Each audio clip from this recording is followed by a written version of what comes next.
Hey everybody, this is Secular Sekai with Tridents Against Tyrants.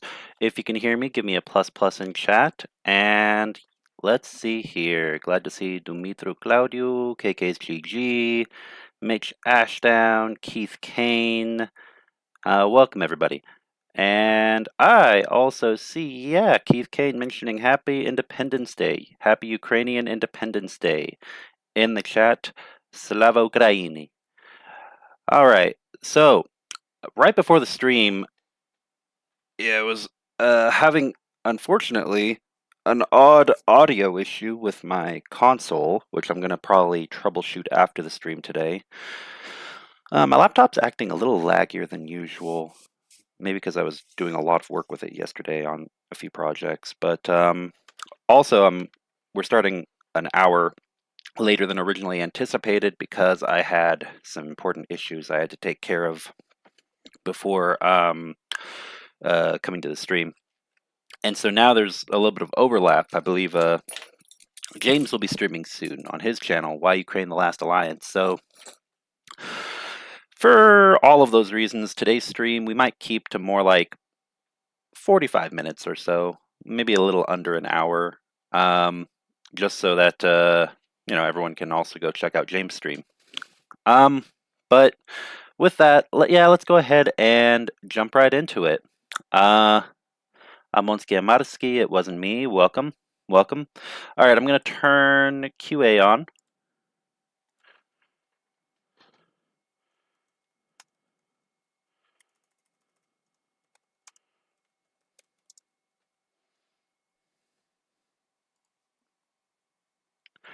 And let's see. What else? Yeah, let me check something really fast.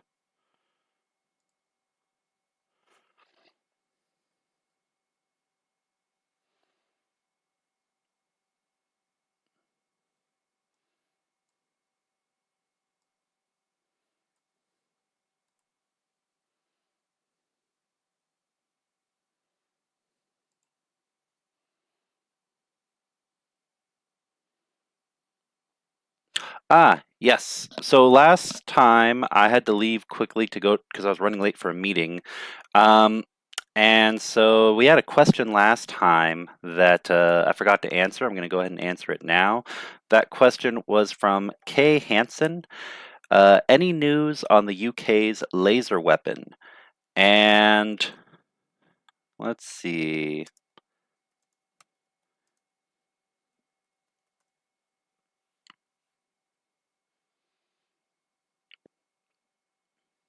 The Dragonfire. Yes. I haven't heard anything here recently about it, and when I look up information, I'm seeing most of it from back in April and May when it was being reported on popularly in the news. I mean, just from those who I've been speaking with, I haven't heard any updates about its testing or about its use currently in Ukraine. It's expected to be ready for posting by 2027 at the latest. So hopefully before then, but yeah, I'm hoping that there are some more updates to come, but unfortunately, I haven't heard much of anything within my circles as of yet. And thank you, Kay Hansen, for that great question, if you are here. If not, hopefully they hear this when they look back on the stream. All right, now then, back to this.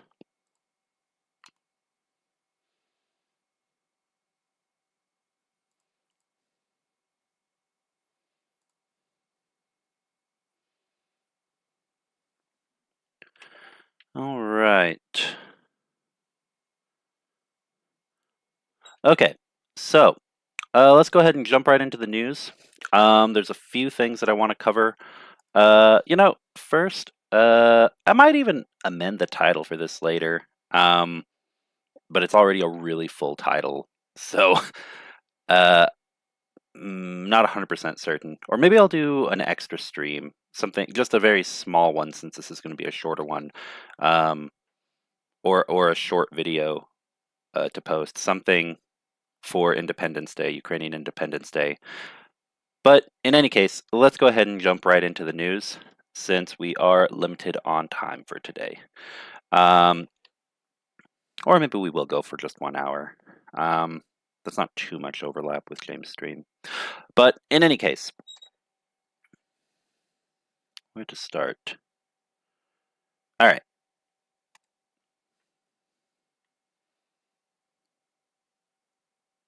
Oh, I didn't see any plus plus in chat. Are you guys able to hear me?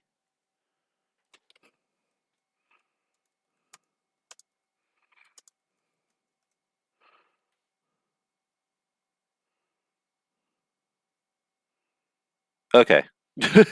Okay, good. Sorry, I didn't see any plus pluses, so I was like, I really hope that I'm just not just talking into the can, so to speak, without it going through. Okay, perfect. All right. So, uh,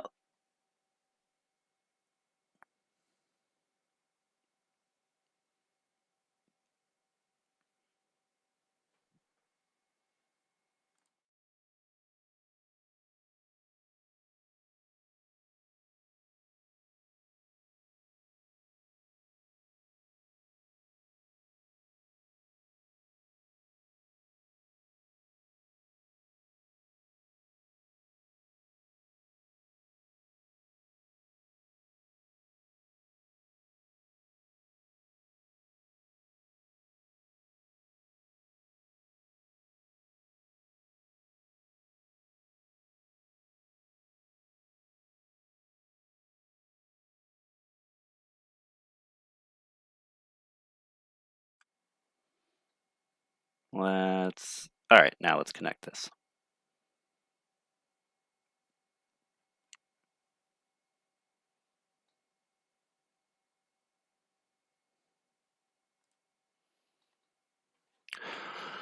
Okay, so first piece of news that we have today is from the Kyiv Independent, and I'm going to put it in chat as always.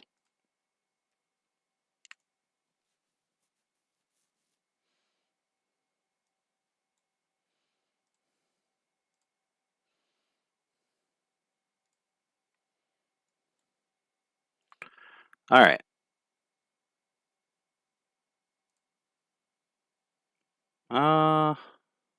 And yeah, I'll put it in reader mode just so that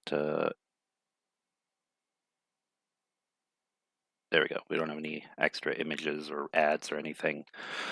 All right, Ukrainian response will reach any point in Russia, Zelensky's Independence Day address. So again, for all those who I'm assuming most here probably do know, but August 24th is Ukrainian Independence Day. And here is President Zelensky's Independence Day address to the people of Ukraine. Note from the editor, this is the transcript of President Volodymyr Zelensky's address released by the President's office on August 24th, 2024, Ukraine's 33rd Independence Day. Dear people, Ukrainians always pay back their debts, and whoever wished misery upon our land shall find it in their own home. With interest, whoever seeks to sow evil on our land will reap its fruits on their own territory. This is not a prophecy, not gloating, not blind revenge. It is a pattern. It is justice, a boomerang for evil, and its launch began not far from the place where I am recording this address, the Sumy region, Mauritsia, the river of Sel. I'm probably mispronouncing that, but a few kilometers from our border. The border between Ukraine and oppression, between life and death, the border between an independent European state and the #1 terrorist organization in the world. 913 days ago, Russia unleashed war against us, including through the Sumy region. through the Sumy region. It violated not only our sovereign borders, but also the limits of cruelty and common sense. It was endlessly striving for one thing, to destroy us. Instead, today we celebrate the 33rd Independence Day of Ukraine, and whatever the enemy was bringing to our land has now returned to their home. And the one who wanted to turn our land into a buffer zone should think about preventing his country from becoming a buffer federation. This is how independence responds. It retaliates for our civilians, who are targeted by guided aerial bombs and kinzals, for our parents who have turned gray, for our children who are forced to study underground, for all our people who would prefer never to know the names of these cursed places in their lives, Savasleika, Olenia, Engels, but unfortunately, Ukrainians know them. That is why our enemy will also know what the Ukrainian way retaliation is. Worthy, symmetrical, long-ranged. They will know that sooner or later a Ukrainian response will reach any point in the Russian Federation that is a source of danger to the life of our state and our people. The faded eyes of their chief perceive the whole world as a gray zone. But we will not allow to turn into a gray zone our lands, where the blue and yellow flag rightly belongs. A sick old man from the red square, who constantly threatens everyone with the red button, will not dictate any of his red lines to us. Only Ukraine and Ukrainians will determine how to live, what path to take, and what choice to make, because this is how independence works. Ukraine astonishes once again. Russia reverts once again to its repertoire. This is how the world media generally portray the events in the Kursk region. They show how Russia treats its citizens, whom it calls the population. How Russia, quote, does not abandon their own. How their soldiers loot their local shops. This is what Putin's Russia looks like in the eyes of the world. And in the same way, the entire world sees how our warriors, Ukraine's warriors, provide water, food, and medicine to the local people, who say, it's good that you are here now, not the Kadyrovites. This is what Ukraine's dignity looks like. Civility, the virtue of our independence. And so, it is the entirety of his speech, and we'll finish it. We're going to finish the speech. 33 years ago, Ukraine was reborn on the maps of the world, and today Ukraine wins the hearts of the entire world. It inspires with courage, it serves as an example of how not to be afraid of Putin, and it unites the world around its Ukrainian worldview. In the 21st century, terrorists should find their reckoning in The Hague, not comfort in Valdai. And no one else in the world will say, where is Ukraine? Because every continent now says, Ukraine must win. This fuels our independence, our Ukraine. It has no lack of foreign regions. We need peace and tranquility on our lands, along our entire 6,992-kilometer border. On land, at sea, in the air, inside the country, wherever we stand guard for our values. Just like our warriors do. In all directions of the front line and the state border, which is symbolized by the border pillars, and our will and struggle are symbolized by our people, our defenders, our pillars, those on whose shoulders Ukraine stands strong. It stands strong in Kharkiv, in Kupiansk, in Zaporizhia region. It stands strong in Kherson region, in Pokrovsk, in Toretsk, Chasivyar, on the Liman, Siversk, Kramatorsk, Kurakove, Vremivka, Hulyapilske, and Orikhiv directions. This is how independence fights, and I want to say to all our warriors today, I wish you a strong one, and thank you guys. When the need to defend Ukraine arose, you shortly said, plus. Since then, for 913 days in a row, you have been applying a minus to the occupiers. Only you know how much effort, sweat, blood, and your extremely hard work is really hidden behind the dry statistics of enemy losses. Only you know what it really means to hold a position. What it means to be pinned down by enemy artillery and aircraft all day long.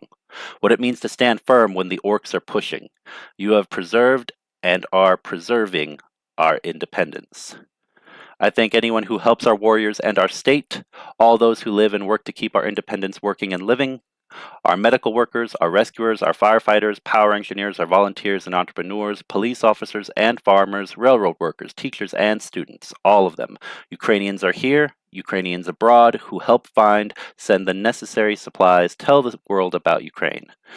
And everyone who stays with Ukraine in the temporarily occupied territories. All Ukrainians whose strength has no borders, whose will is boundless, all those to whom I am immensely grateful, and today for each of the 913 days of this war, for the cause of each of you, for proving that independence is a cause for everyone, and it has many dimensions, each of which must be gained to secure comprehensive independence.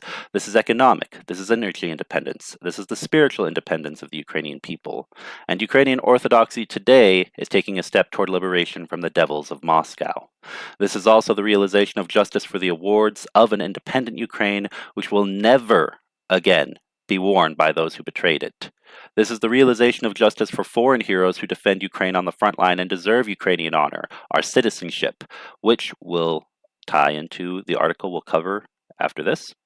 These are inevitable processes that have been launched by us today. This is how independence is strengthened.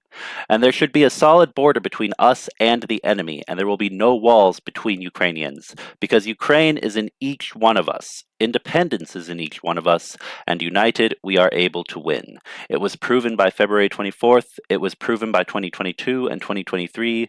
This year is proving it as well. We have withstood, restrained, and repelled the enemy, and now we continue to do so in their swamps.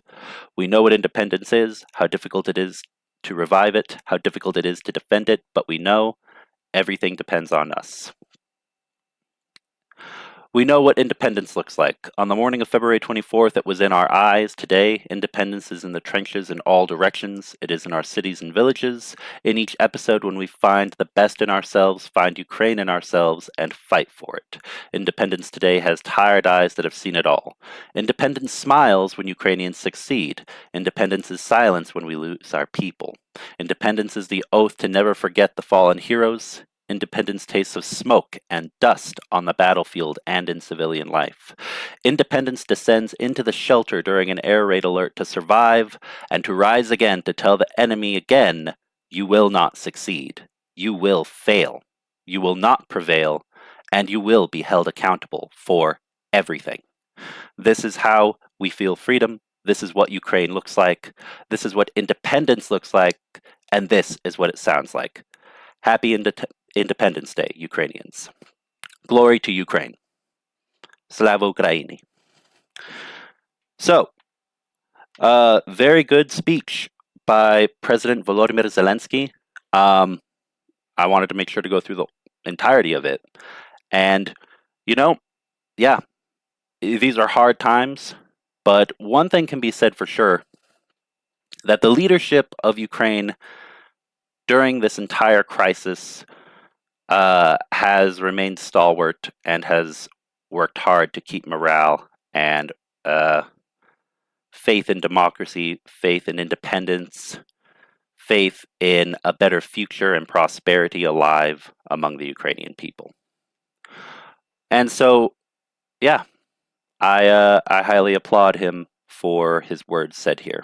And not just words, but actions, because let's keep in mind, none of this would be done, this speech would have never been possible if not for the fact that Volodymyr Zelensky and those who stood with him chose to remain in Kiev to fight and to push back, to remain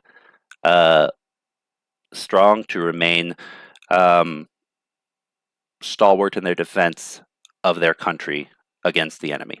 So let's unpack this a little bit, and then we're going to move on to the next article. There was a lot covered here, but there's one particular portion that I want to highlight,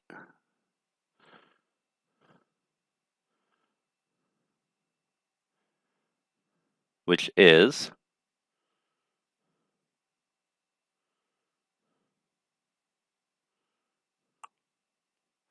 well, first of all, this entire section regarding support and appreciation to all those fighting for Ukraine, and how only they really know what this is like, this level of warfare, this type of fighting that hasn't been done for a generation, more than one generation, not since World War II, really. Um, and he thanks all civilians as well as foreigners who are assisting Ukraine and helping Ukraine to defend itself and stand against Moscovia. Ah, and this is what I'd like to highlight. This is the realization of justice for foreign heroes who defend Ukraine on the front line and deserve Ukrainian honor, our citizenship. These are inevitable processes that have been launched by us today. This is how independence is strengthened. So this is not coincidental, and for anyone who isn't aware, Ukraine has introduced a bill in their equivalent of what one might call parliament or Congress in other countries, the Rada. And so yes, let's move over to that article.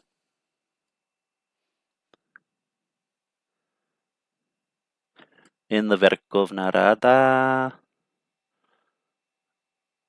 let's see. Here it is. And again, put it into reader mode. And I am putting the link to the article into the chat.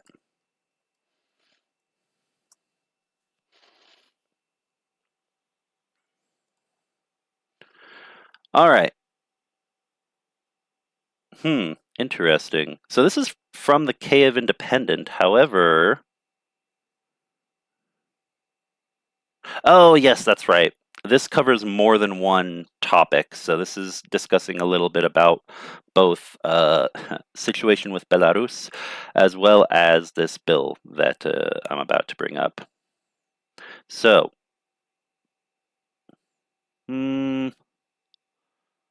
interesting. Well, I guess just as a little stub or additional news, an interview with Russian state TV, Belarusian dictator Alexander Lukashenko claims he deployed a third of his army to Ukraine's border earlier this year. He pardons 30 Belarusian political prisoners, while another 1,400 remain behind bars on politically motivated charges.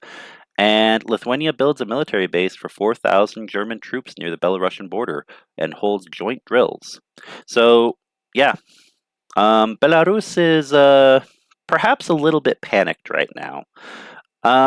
Just a little on edge, especially after the liberation of land in Kursk, Kursk Oblast.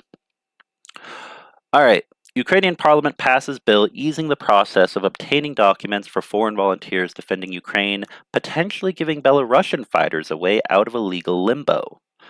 Swiss authorities have sanctioned 27 Belarusians involved in repression and propaganda. All right. Here we go. Let's keep going. All right, here we go. But because I'm in reader mode, it's not giving me the quick links.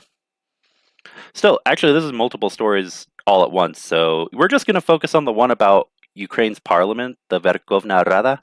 But the rest of this is also quite interesting. So check out that link if you want to go read the rest of this information, everybody.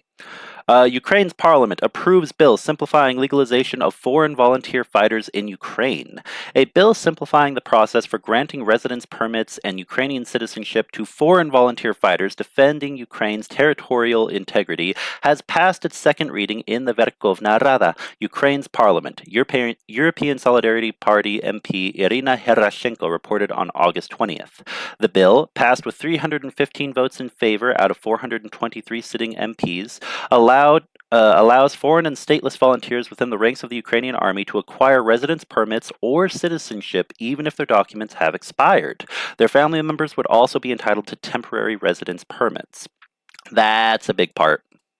That's a big part. Because remember, a lot of people who are choosing to help in Ukraine, some are able to return back home to their countries with minimal or no major repercussions, but many could be left stateless.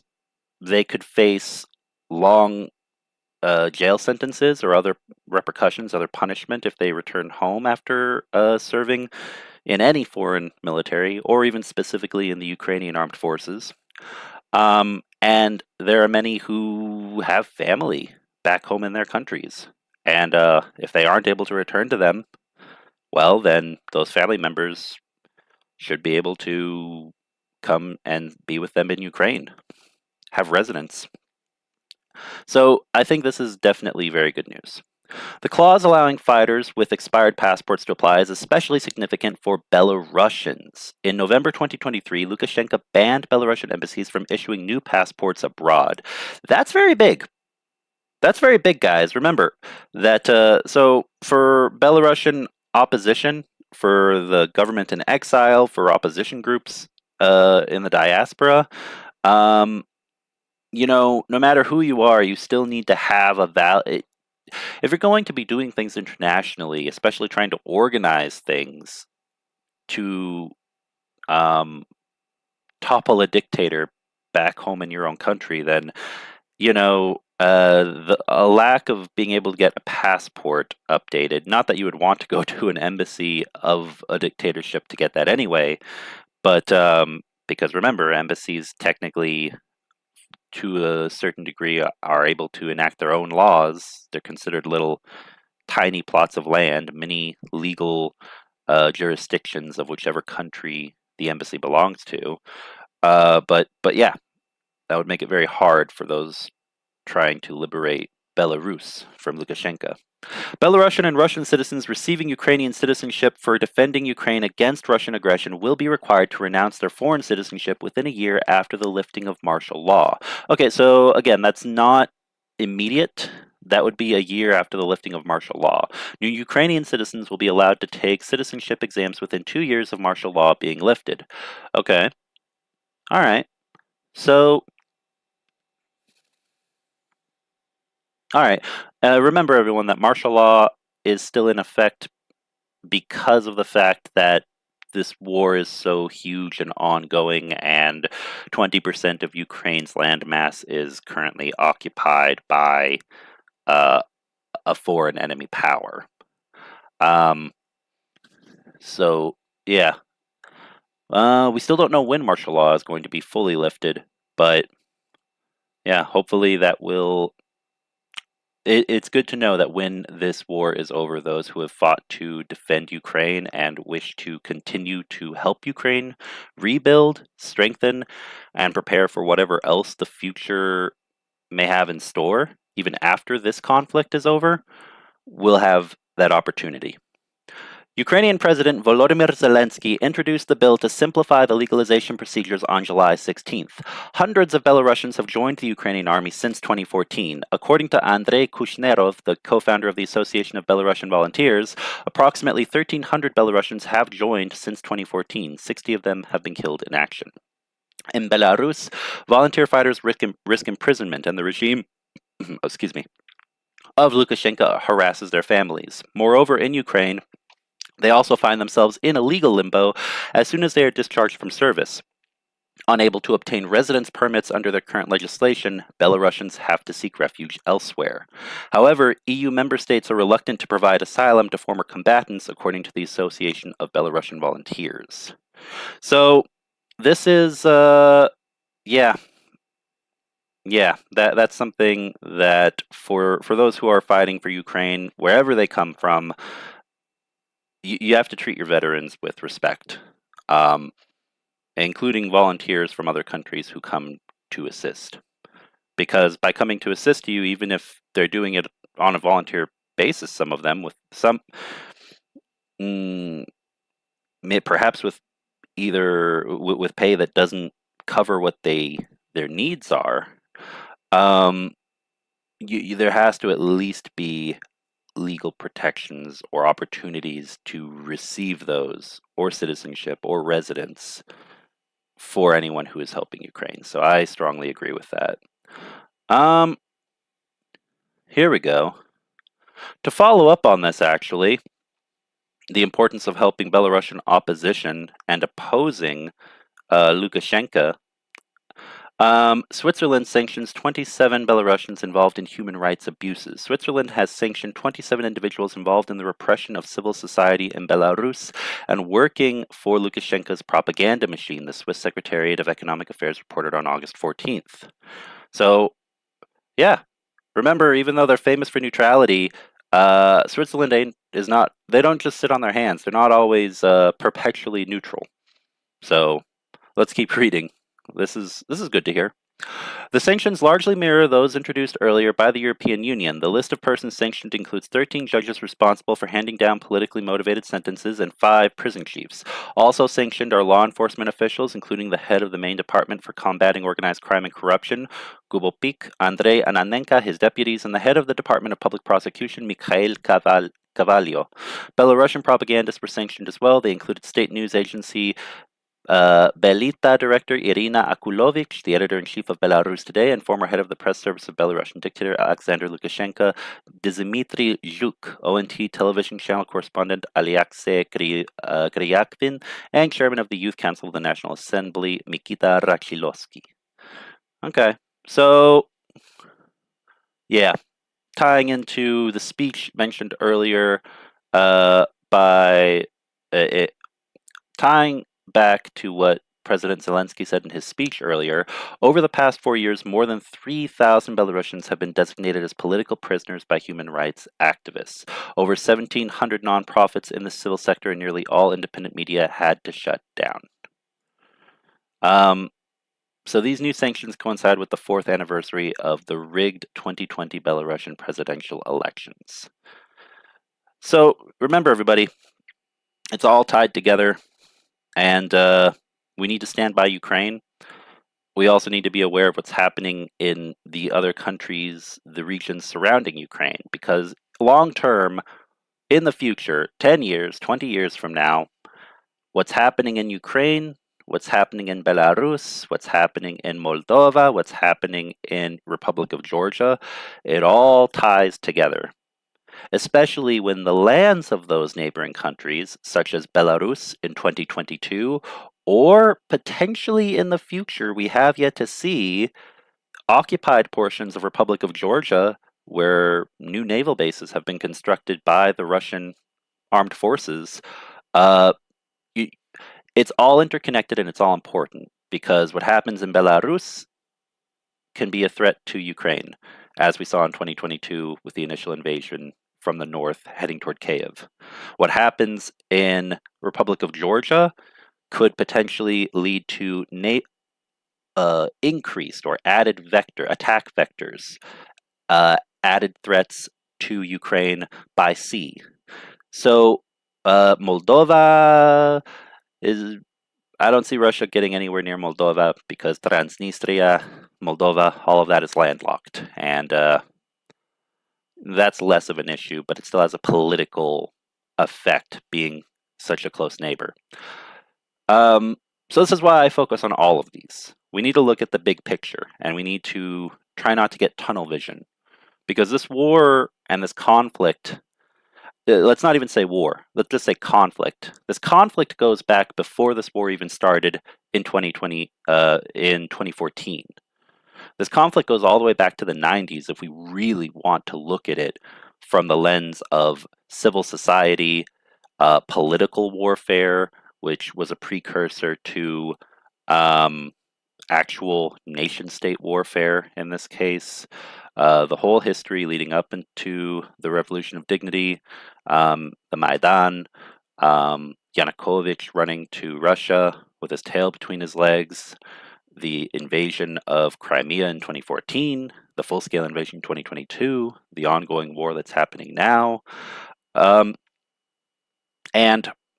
we have to be aware of the fact that even when formally news media reports the war is over, there's no more war, the conflict, I guarantee you, everyone, mark my words right now, when the war is over, the conflict still will not have ended. And if we don't look at all of it, if we don't plan and work together with those accordingly who we need to in the entire region, the conflict will not end anytime soon.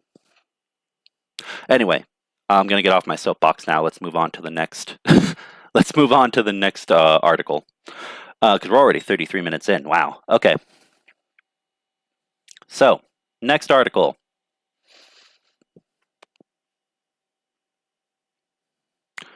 Actually, let's take a look at what you guys are saying in chat right now. All right. And let's see if there were any questions yet. Nope, we are good on questions for now.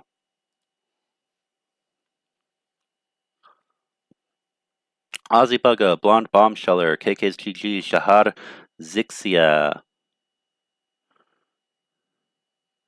Mr. Nobody. Welcome, everybody. All right. Next.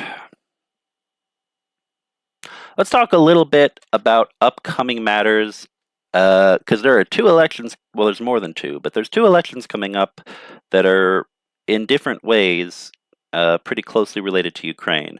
In October, there's one in Republic of Georgia, geographically close, and as I mentioned, we don't want to see Republic of Georgia become another fully controlled puppet where military action could be launched, like from Belarus. Um, and then, of course, the big one that everyone is thinking of, the November election in the United States. So I don't actually have an update on the Republic of Georgia election. I just want to remind everyone that it's happening. But this next article that we have is from the Kiev Independent on Harris closes convention in support of Ukraine after nearly sidelining foreign policy. And that's actually a pretty good picture. So, okay, nice. And now let's make it disappear with reader mode. All right. Putting the link in chat for everyone.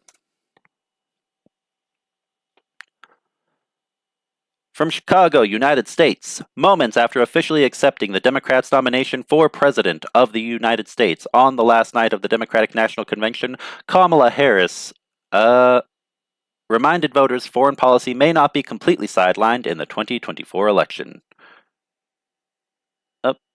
Cheryl Watley is asking, did I see the Politico article? I've been looking at a couple different articles. A specific one? Hold on.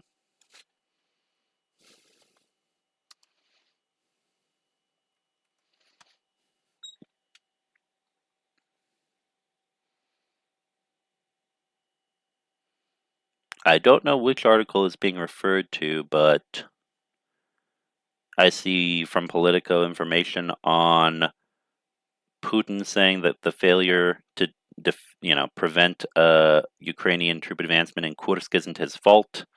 I see information about Ukraine using Kursk's success to press Biden on lifting weapons restrictions.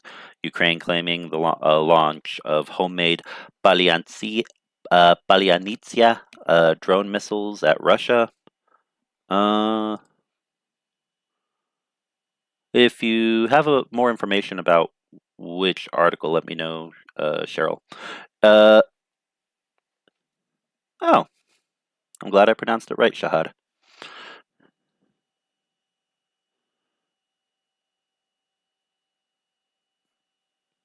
Saying Biden was holding out to negotiate with Putin. Oh, Ozzy Bugga also has a comment. Armenia is buggered. Kremlin-controlled Georgia, Turkey, and Azer enemies.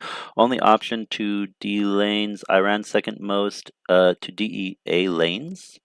Iran's second most sanctioned nation. Putin will let AER take something. Armenia giving corridor to its exclave. I think that's supposed to be Azerbaijan. I mean, yeah, it's all interconnected. Armenia's also got a war to worry about with Azerbaijan and Turkey backing Azerbaijan, Russia having its involvement by non-involvement, basically. Yeah,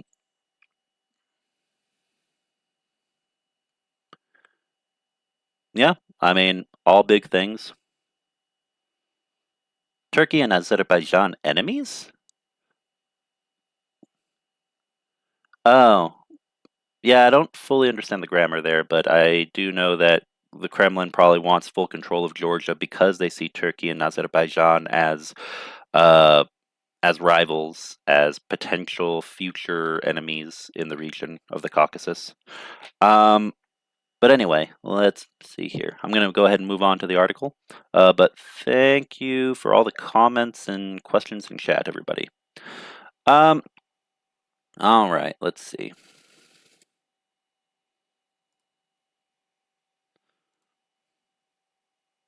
All right, so moments after officially accepting the nomination, Kamala Harris reminded voters foreign policy may not be completely sidelined in the 2024 election. As president, I will stand strong with Ukraine and our NATO allies, Harris firmly said with a raised voice to an erupting crowd of rowdy Democrats. The vice president's remarks late on August 22nd, light on policy but consistent in support of Ukraine's pushback against Russia's full-scale invasion, came after her sprint of a campaign has received criticism for minimally addressing foreign policy concerns. Yeah, her, and it is an election, so remember, many Americans aren't, all of us here are, of course, but many Americans aren't even thinking of Ukraine right now. They're thinking of other issues. I know that the Kamala Harris campaign has been very focused on domestic issues and really making pushback, popularizing their campaign among younger voters. But of course, Ukraine is an incredibly important issue, so let's keep reading. 5 days before Russia attacked Ukraine, I met President Volodymyr Zelensky to warn him about Russia's plan to invade, she said. I helped mobilize a global response, over 50 countries to defend against Russian President Vladimir Putin's aggression, added Harris, current vice president and outgoing U.S. President Joe Biden's administration. The rapid ascent of Harris's nomination as the Democratic Party nominee after Biden stepped aside and the nature of her highly condensed and vibe-focused campaign has disappointed some of her supporters wanting to hear policy plans for Ukraine, including members of the host city's large Ukrainian population. Discussion of Ukraine was far from absent during the largely ceremonial 4-day coalescing around Harris, but it remained concentrated on the convention's sidelines amongst expected advocates for Ukraine. The thousands who marched just blocks from the convention in protest of the Biden administration's support of Israel in its war in Gaza even failed to reach the spotlight of the convention's center stage. However, while both wars remained unavoidable and were mentioned in the slew of remarks from Democratic leaders carrying the metaphorical torch from Biden to Harris, the convention did not clarify how a Harris administration would treat Ukraine differently from the Biden White House, if at all. Yeah, and none of I think many of us could say that none of us really like the reality of politics, and it annoys me greatly. I wish that there were more discussion about Ukraine, center stage. But yeah, same thing with the situation with Israel, Palestine, with Gaza, with it not being mentioned as much during the convention or when Harris was speaking. It makes sense because these are wars that are deeply divisive, and I think they're trying to put forth, and they're not simple topics either. They're things that a lot of people have mixed feelings about throughout American society, both wars. So, yeah, I hope that there will be some more big announcements before the election actually comes by VP Harris, who I will say anticipated Madam President Kamala Harris. But yeah, only time will tell. There's only a little bit of time left before November. With the convention now over and nearly 70 days until Election Day, voters will soon hear Harris's policy plans for Ukraine, Representative Adam Smith, ranking member of the House Armed Services Committee, told the Kyiv Independent. However, that is far from meaning it will suddenly become an issue driving Americans to the polls or swaying undecided voters. People vote based on local issues. Americans have never been that focused on foreign policy and national security policy, Representative Smith said. Harris, is very clearly going to carry on President Biden's policy of defending and arming Ukraine. Yeah. I hope that there will be a big ramping up, and that after the election there is. My biggest thing is this: I don't want to see a delay. Kamala Harris wins this election, then I want to see a big announcement soon on this topic, on further assistance to Ukraine, because it's really needed. At the end of the day, Ukraine needs equipment to keep going and to keep up its defense. Uh, because Russia's not going to stop trying to come at Ukraine. Russia's not going to stop. And Ukraine has a large population compared to many other countries in Europe, but there are no other countries who are sending troops. So there's just the population of Ukraine itself who are taking on the burden of this war. Um, and because of that, both strategy, tactics, and equipment, all three have to be treated like well-oiled machines. You can't be lacking in any of them. And Ukraine, in terms of strategy and tactics, have been doing pretty damn well. Not absolute perfect, but also strategy and tactics are affected by what equipment you have available to you and the logistics networks for that equipment. So, so yeah, the U.S. does need to step up and help with providing that. Uh, and really, while providing that, step up their own domestic production of these kinds of weapons, because let's be real now, um, if the U.S. wants to continue to be able to effectively assist, be the sort of democracy one might say that it makes itself out to be across the world, then not just by air and sea, but by land as well, it has to be there and use its resources to produce what's needed for these kinds of conflicts, um, not just dealing with smaller nations that have less advanced military capabilities by land. Um, because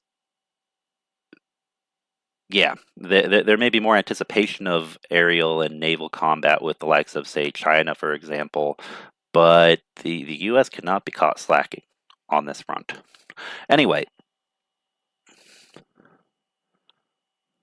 people vote based on local issues, while also light on indicators of future policy toward Ukraine. The Democrats' official party platform that was confirmed on the convention's first night served as a reminder that the party sees the Biden administration's support of Ukraine as an asset to the Harris campaign, but not a commitment in need of a detailed policy roadmap nearly a month into the campaign. Yeah, yeah, yeah,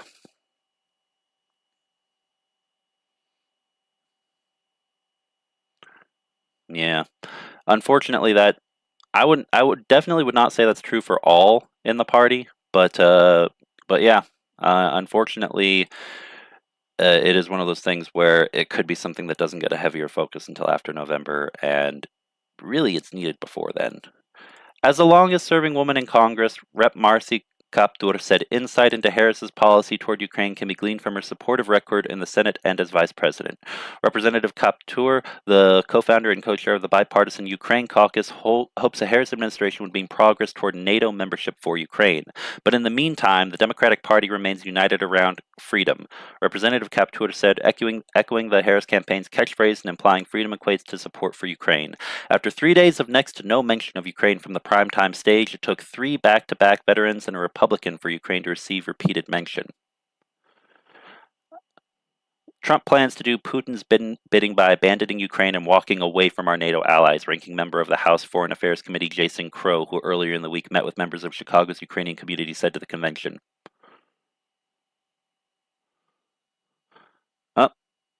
First, we have Senator Mark Kelly, a Democrat from Arizona, and then former U.S. Representative Adam Kinzinger in these images. Senator Mark Kelly, the retired Navy pilot who many Ukrainian advocates hoped would be Harris's running mate, followed Representative Crow. Putin is testing American strength, Senator Kelly told the crowd, resurfacing Trump's February remarks that Russia should do whatever the hell they want to NATO countries. Trump has no response to Putin and the war in Ukraine, Senator Kelly added. Let's just sit and digest this right quick, because this is very true.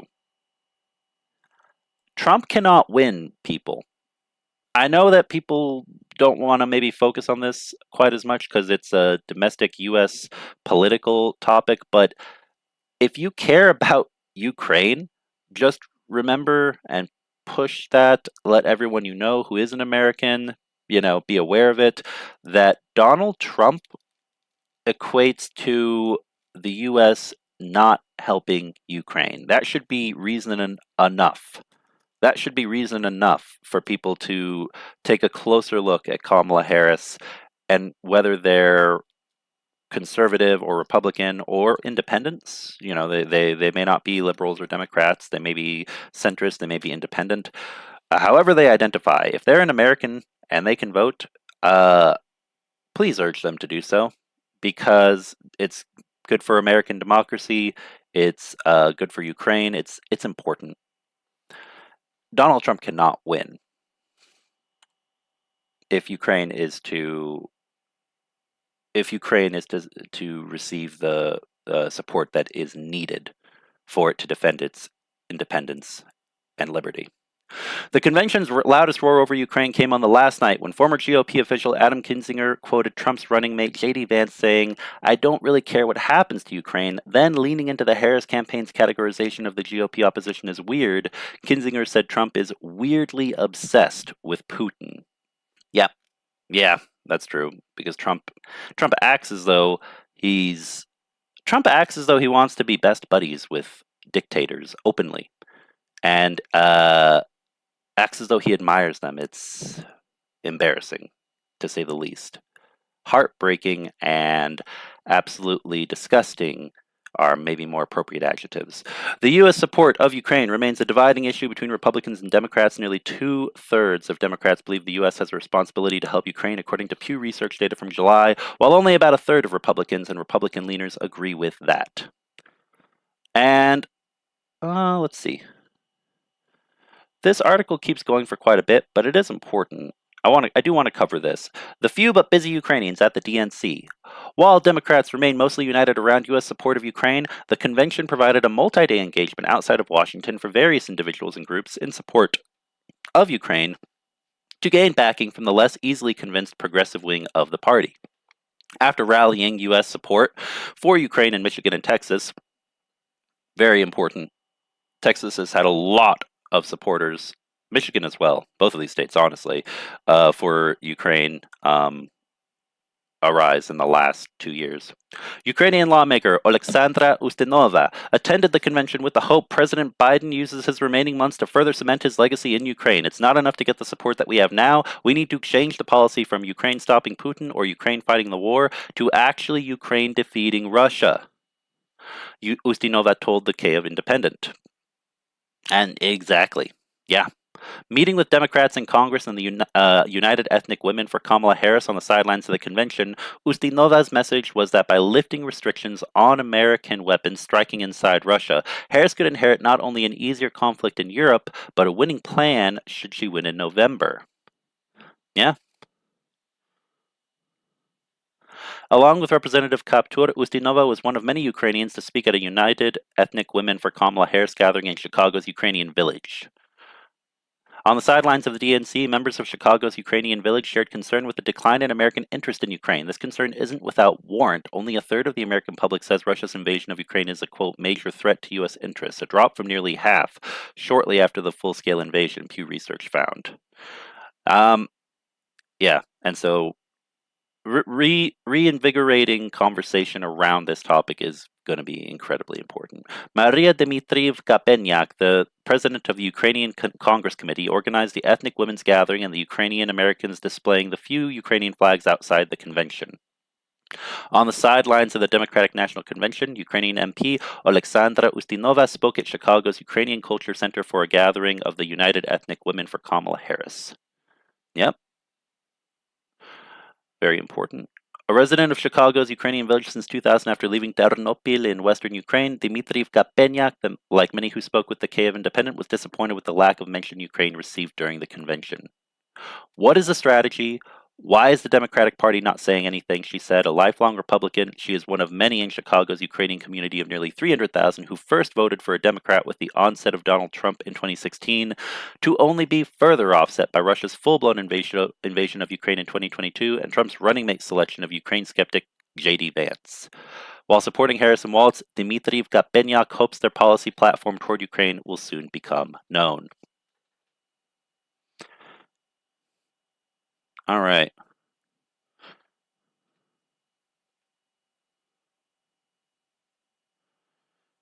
Hmm.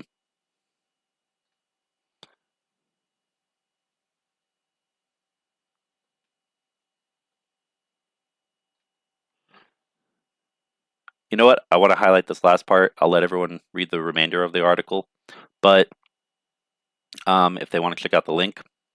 Regardless of who is elected in November, staffers determine policy, Pritula said, adding that he doesn't consider whether Harris would be more supportive of Ukraine than Biden, but rather how Ukrainians can work with both parties, which is important. You cannot alienate one party entirely. Americans need Democrats, independents, and Republicans, just all Americans, to receive the message. Cannot be allowed to fully become, in the popular mindset, uh, an issue divided by party.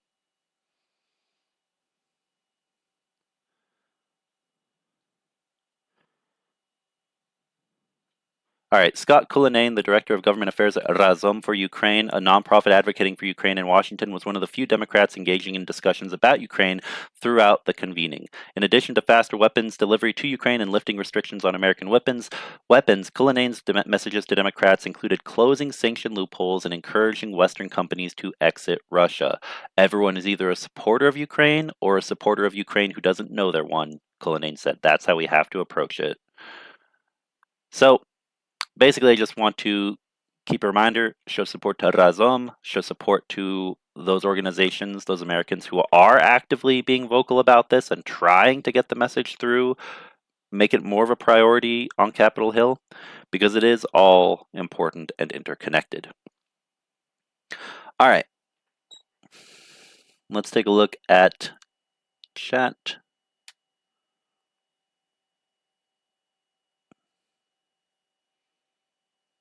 Cheryl says, Trump signals enough ambiguity for some conservatives to hear what they want from him. Doublespeak. Yeah, some conservatives say, well, maybe Trump would switch his mind. Trump just flips his mind and says whatever he thinks people want to hear that will make him popular. He's a pretty classic narcissist personality type.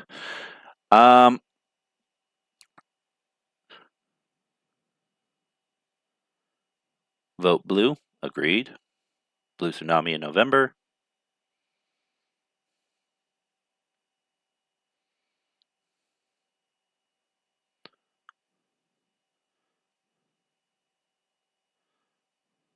Oh, the stream went down? Oh, shoot. Seriously? Okay. There's lag? Great. Okay. Is there still lag right now?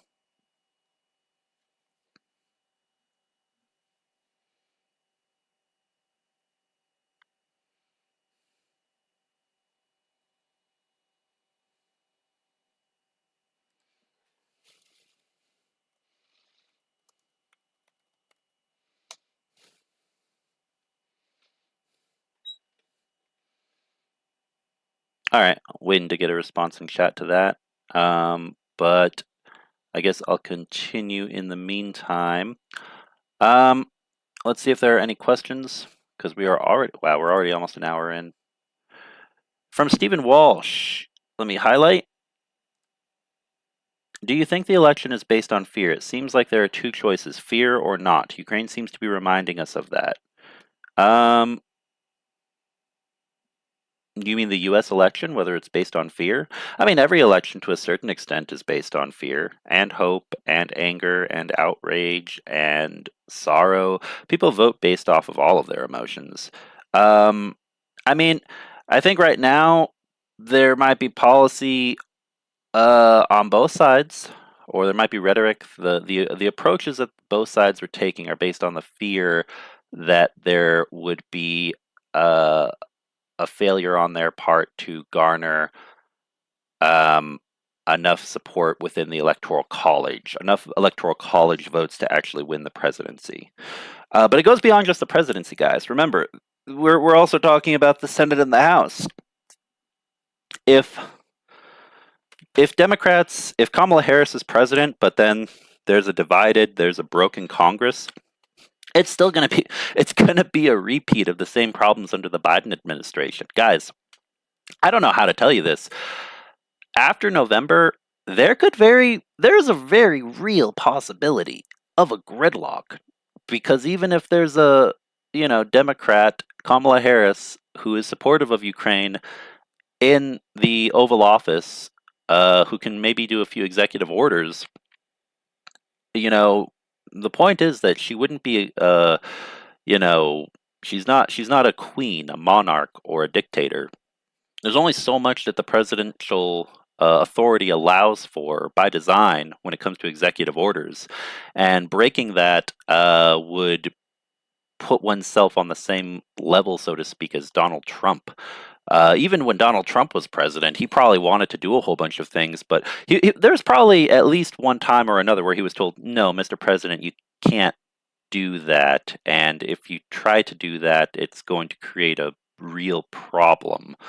Like, I'm sure there were Republican advisors telling him that.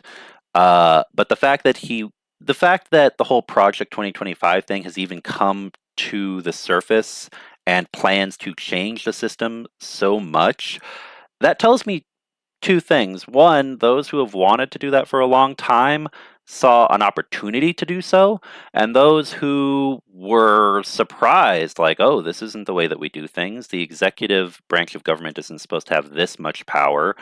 Probably were just getting cues from the blunt nature of Donald Trump wanting to have all the power all the time, and certain more fanatical followers deciding, well, maybe we can change the system to accommodate someone like Donald Trump. So anyway, I went on a little off topic, but my point is, let me go ahead and move off the article right quick. My point is that every election is based on fear, as well as multiple other emotions and perspectives. And some people are even concerned about a repeat of January 6th in either direction. Democrats, for example, losing, and then a huge protest or something similar to all of the protests and riots, because there were both protests. There were both protests and riots, peaceful and not peaceful, during COVID lockdown, which also happened to be in 2020. And then so I don't know. On the right, the far right have that fear, and then on the left, there's concern that Donald Trump loses, Republicans lose. Well, maybe there will be another something similar to January 6th. So both sides are not just worried. There's not just fear about the election itself. There's fear about reaction to the election results, which is not a healthy climate. But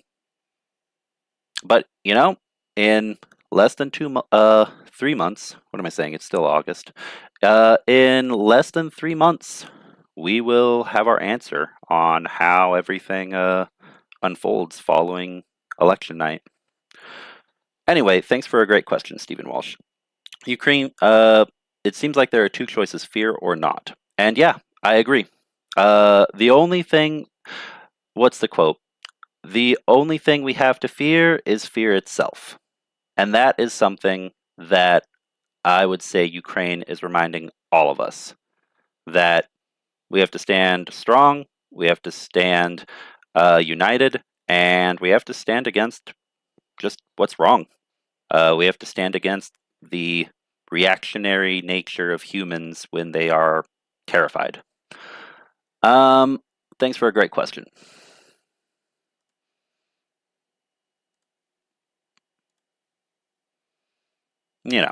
Terrified of anything, whether it be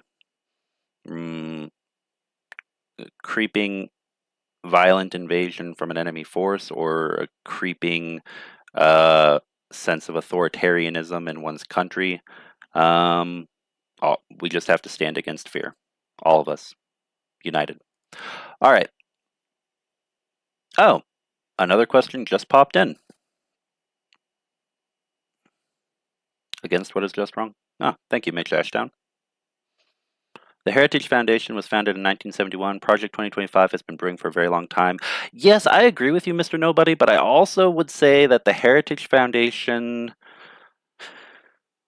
well, to be fair, it's not like I consider myself an expert who has studied the Heritage Foundation under a microscope since the 1970s, but my understanding is that the Heritage Foundation has always been very rather socially conservative, very socially conservative, but it's morphed, it's changed and become more extreme than it was when it first founded in 1971. But you're right. I'm sure there are people who have been with it since then who are who probably still involved to this day with that organization. So yeah, no. It's been brewing for a while. It just has been exacerbated, and possibly the election of Trump in 2016 brought in quote unquote new blood, so to speak. You know, younger conservatives who are able to be, well, I guess brainwashed or kind of convinced that their approach is the right one and somehow not anti-democratic. You know, because that's how it usually goes. Look at Russia; they've got quote unquote elections, and their system is horrible. But at some point, someone had to be convinced.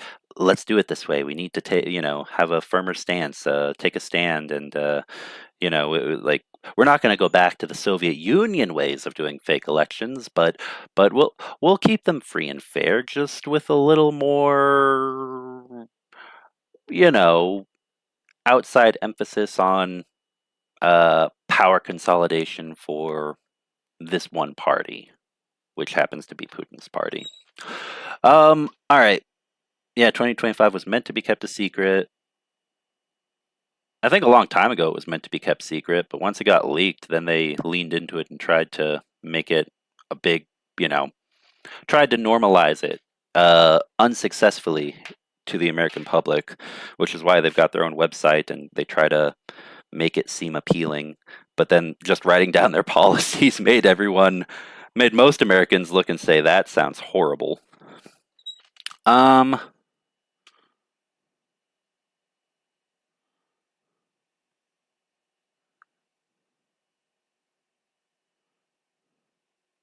Together to victory, USA, Ukraine. Yep. Mr. Nobody says, I know too much about the Heritage Foundation. Gotcha. Oh, and we're getting breaking news right now from Annette, who's popping in right quick. Okay, so let me do this, and then we're going to cover another question, and then I think I got to go here in a bit. Great news. Zelensky signed the law for citizenship to foreigners serving in the armed forces and other military formations. Thank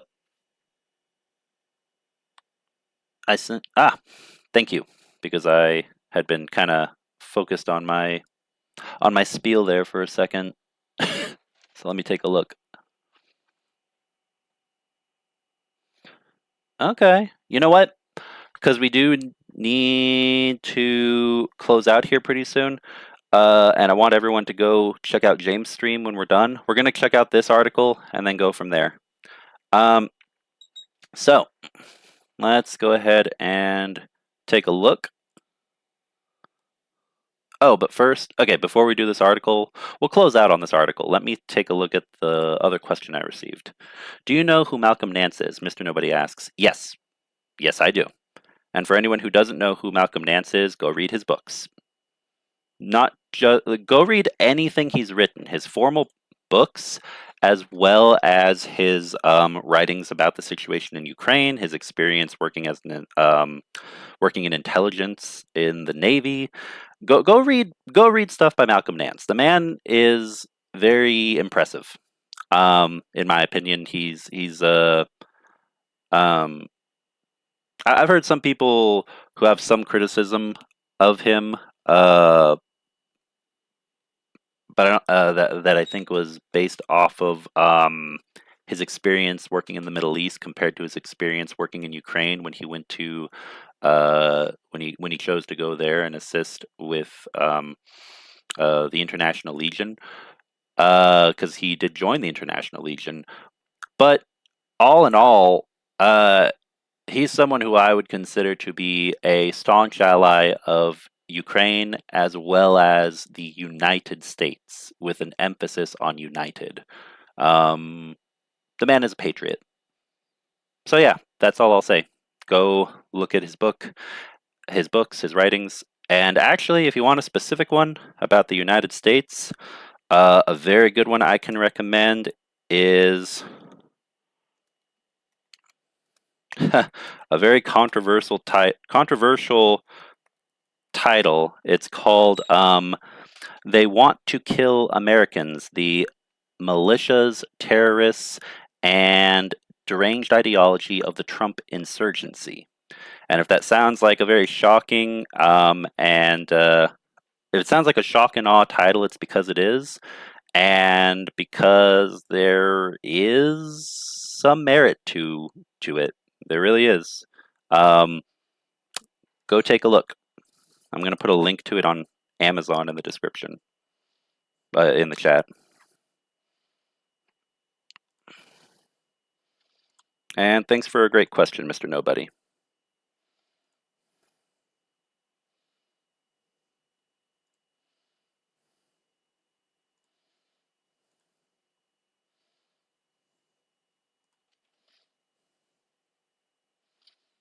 Ozzy Bug says Nance is a legend. Let's see.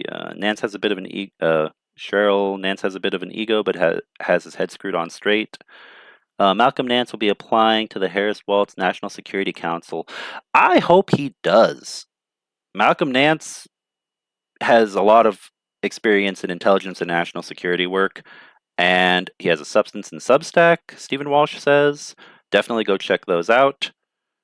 Absolutely. Nance's writings and op-eds, says KK's GG.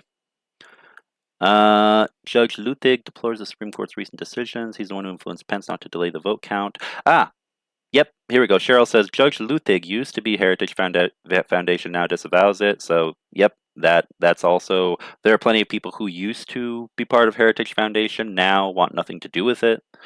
Especially after January 6th. And, alright, I think that's basically it. Here's the link, and... I don't have the links to his Substack, or his substance. Oh, Substance? I'll have to take a look at that later. But in any case, let's move on to the article now. All right. So,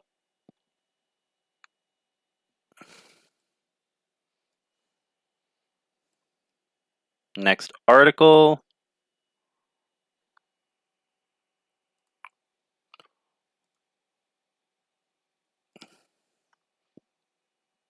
This one is from UNN.ua, a Ukrainian news, I believe it's Ukrainian news network actually, and I'm putting it into the chat. Granting citizenship to foreign volunteers. Zelensky signed the law.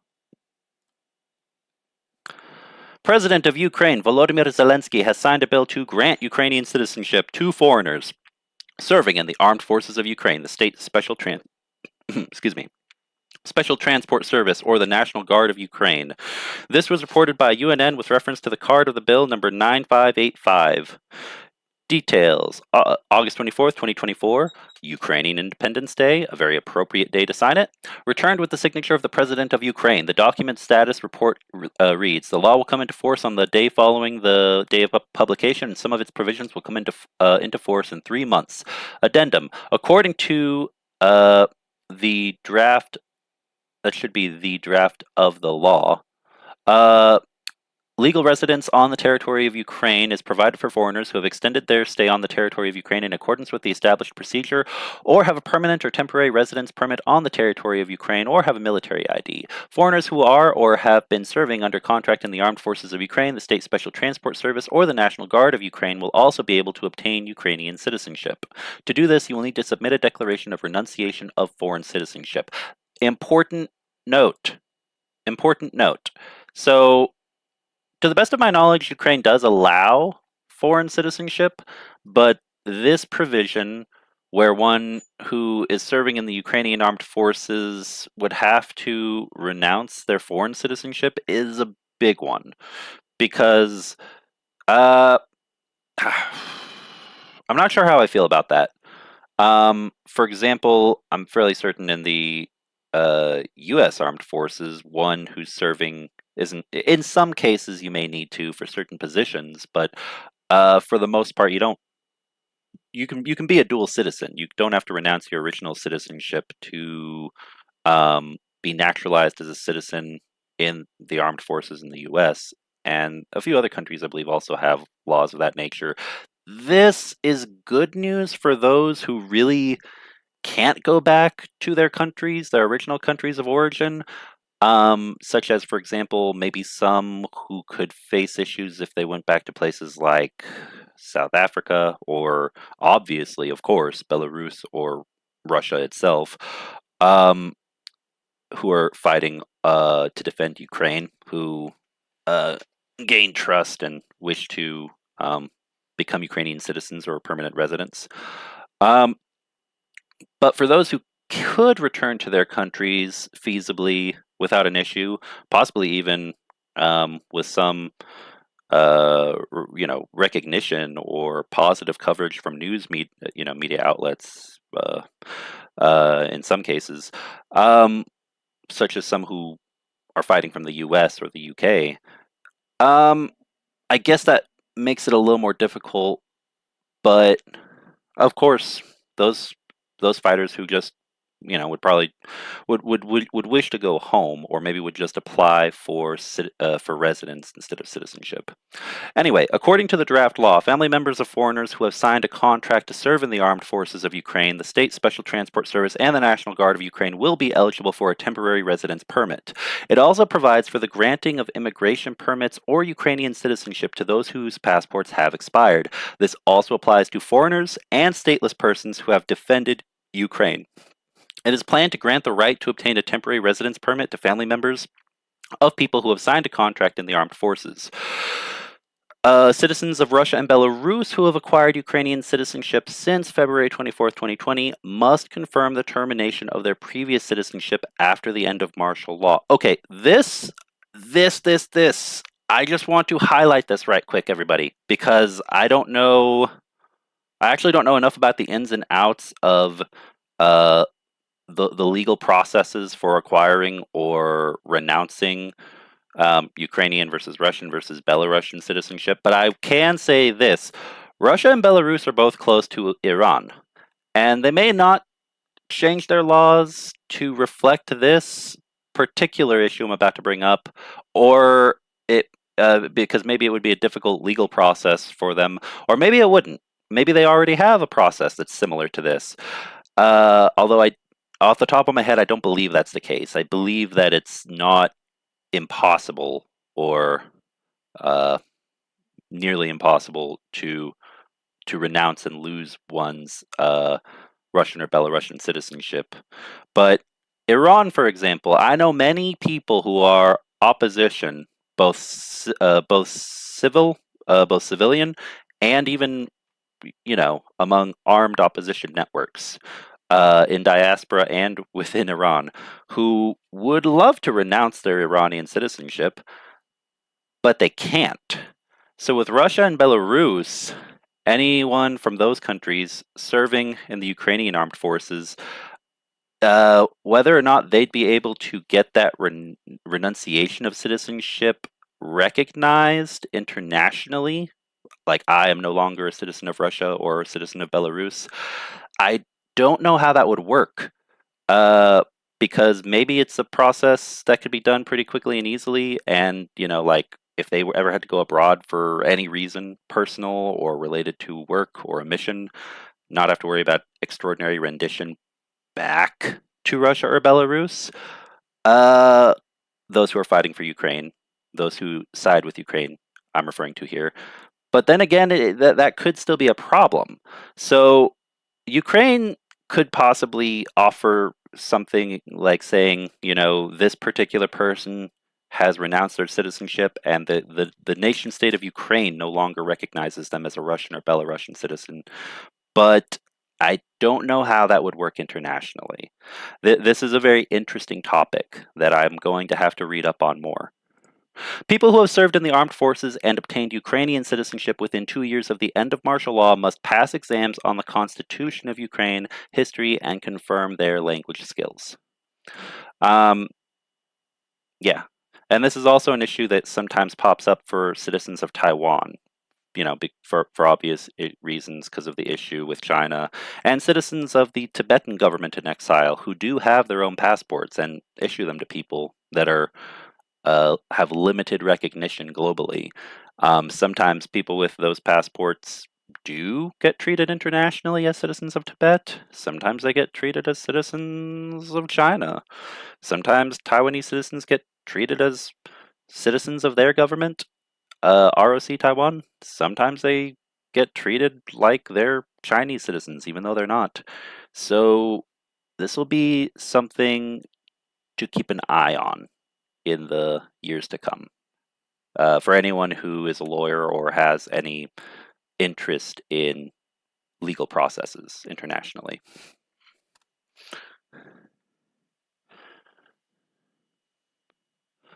Let's see here. Oh, I see some important comments here. Ozzy Bugga says no dual citizenship. It doesn't look like it. It doesn't look like it. I'm pretty sure Ukraine does allow dual citizenship for civilians. Don't quote me on that. I could be wrong, but I'm fairly certain that is the case. But apparently, with this new bill for those serving in the armed forces, that will not be an option, it looks like.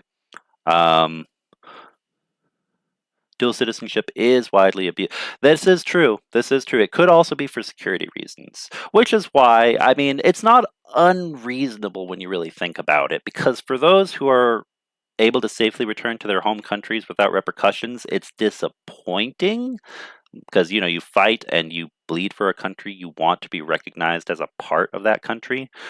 So I hope that at the very least some type of permanent residence is worked out for those who want to stay in Ukraine, who are foreigners long term, even if they wouldn't be citizens, so they could be recognized as veterans. But it is true. It is true, and not just in Ukraine, but in multiple countries. When there's times of war, dual citizenship, it really just see it as a tool. It can be used favorably and it can be used unfavorably in a variety of different ways for a variety of different services. Um, but it also deeply affects people's lives, so it's an important topic. That would be a deal breaker for a lot of folks. Yeah, I think so. I think so. We shall see. Probably more details will come out as news gets around. Maybe the provision can be amended or adjusted. More details will come out in the next week as people process it. Probably. I agree. What Annette says here about next week, there'll probably be more information. That's probably true. Let's see.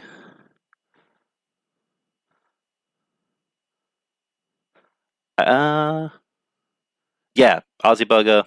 Exactly. Iran does not recognize renunciation of its citizenship. Exactly. So my thought is, what if Russia or Belarus adopt a similar stance? Because anyone who's familiar with international law when it comes to citizenship will tell you it is hell if you're an Iranian citizen and you don't want to be anymore. They will always claim you. You could get citizenship in another country. You could, renounce it. You could get multiple other governments to sign papers saying we stand by this individual no longer being recognized as a citizen of Iran, and Iran will still claim you and will still push for you to be, you know, to be subject to their laws no matter what. I mean, obviously it doesn't work. They can just say that. They can't always, still affect people living outside Iran, but they'll still try, is my point. I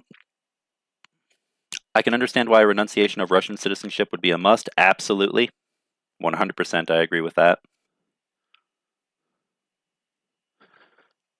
Define the renouncement. I'd say Russia and Belarus are already stateless. Yeah, and those living in exile. Iran does not. Janine doesn't want to go back to. Yep. So I hope they extend this to civilian volunteers. I agree. I hope they extend it to civilian volunteers as well. In a reasonable way.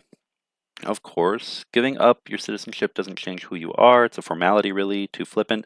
I agree, Mr. Nobody. It doesn't change who you are. It's not really about, I mean, it is about personal identity to a certain extent, but it's not really just about that. It's about what laws and um, what treatment you're subject to. Because just think about it. If you're not a citizen in most countries around the world and people find out, wait, you're not a citizen, do you have your legal paperwork in order to be allowed to remain in the country? You'll just be kicked out. I mean, bureaucracy, the wheels, the cogs, the gears of government. Citizenship. Uh, I mean, for those who wish to remain in Ukraine long term, it's not an issue. They'll do it. But for those who have family abroad or who would want to be able to easily go back and see their family, uh, you know, it could become an issue.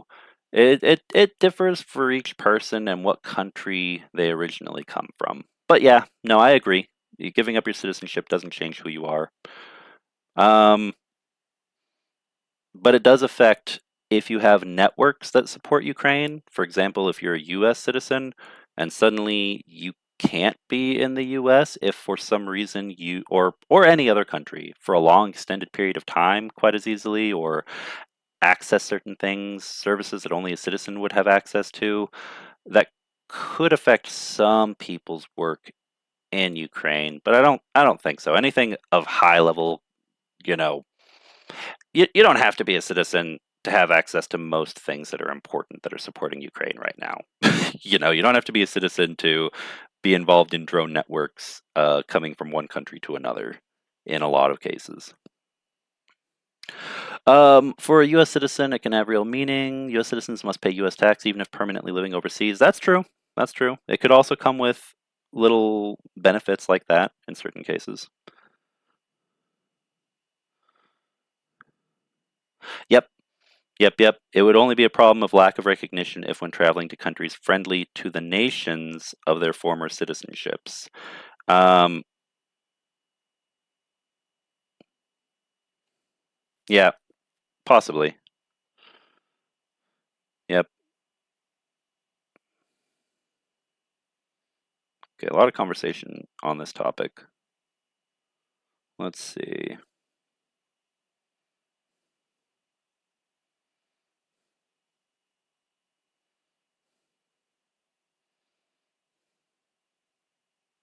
My dad, after World War II, had 4 passports and citizenships. Yeah, that can happen too. World War II was an interesting time in human history on the topic of citizenships of people. A lot of stuff was happening then.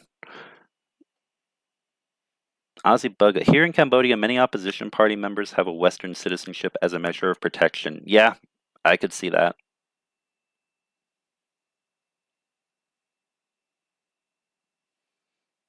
Okay.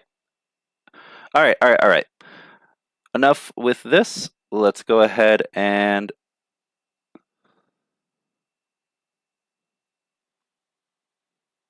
all right, finish this up. People who have served in the armed forces and obtained Ukrainian citizenship within 2 years of the end of martial law must pass exams on the Constitution of Ukraine, history, and confirm their language skills. Okay, very good. Now then, close this info cap. All right. Last thing then. Actually, I believe that was it. I answered that question. We went over that article. All right. Yeah, we're already at, yeah, an hour and a half almost, which is longer than I originally anticipated because of the late start. So we're going to go ahead and actually, I will say this. Our fundraiser is still ongoing, everybody. Buy Me a Coffee situation is still being addressed and looked into. I'm thinking... I'm looking into a workaround that will allow for donations to work more easily, because I know that both Monobank Base, and Donatello work for some people without an issue, but for others, foreign banks will block those just because they are Ukrainian guys in any way, shape, or form based in Ukraine. Sometimes some banks will do fraud alerts or, will ask, did you mean to make this payment to such and such? And send you automated alerts, or, it can differ from bank to bank. But financial institutions sometimes have trouble with those payments when you try to make them online on a regular basis.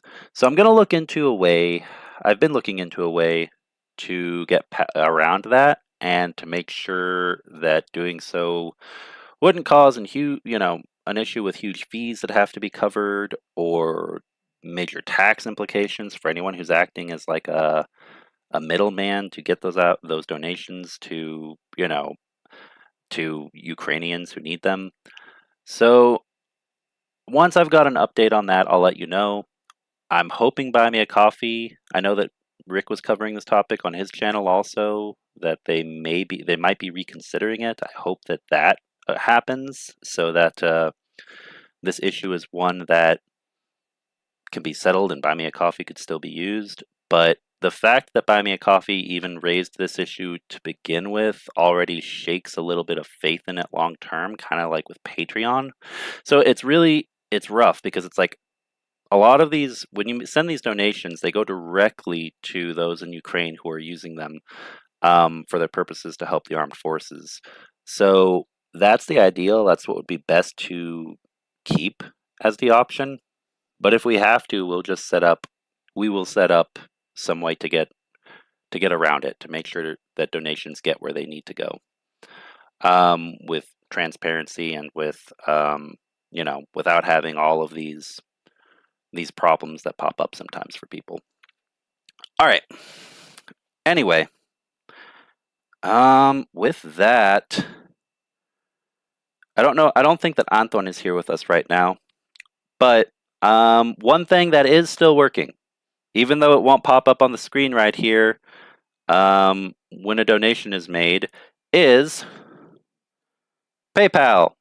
I'm going to make a donation over PayPal right this second to our fundraiser for the 110th Mechanized Brigade for drones.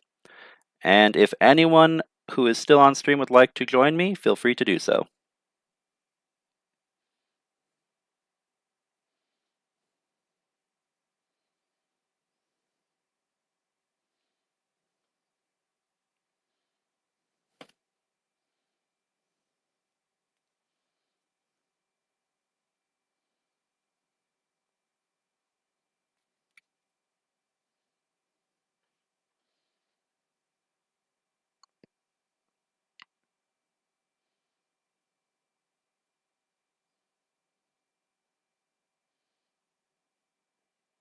All right, I'm making a donation of 40.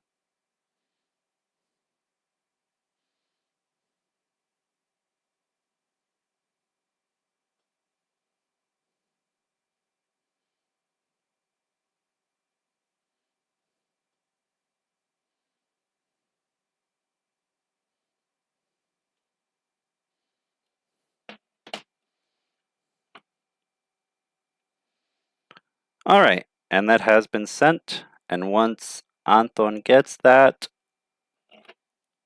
then we'll get that transferred over to the monobank jar so that it reflects here in the progress bar that I typically post when I do fundraiser updates. All right. Yep. Yeah, exactly, McShashdown. Trust in Buy Me a Coffee is a little shaken. But to be fair, trust in a lot of things are shaken. A lot of institutions when it comes to smoothly making donations to Ukraine. So, yeah, got to work with what you're able to work with. But PayPal is still currently working, and that is in the upper right, as you can all see. Thank you for being here, everybody. thank you for showing support to Ukraine. And I'm going to post a link right now for Why Ukraine the Last Alliance, who I believe is still streaming. I hope so, because I wanted to avoid this overlap, but unfortunately today's schedule wound up being overlap. Come on. Load.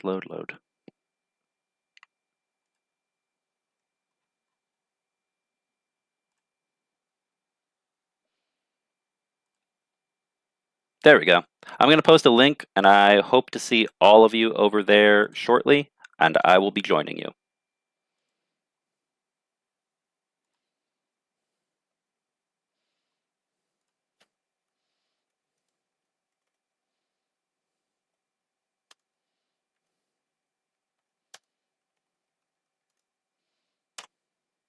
All right, there it is. And thanks for coming, everybody. See you over on James' stream, and I'll see you again next time. Slava Ukraini.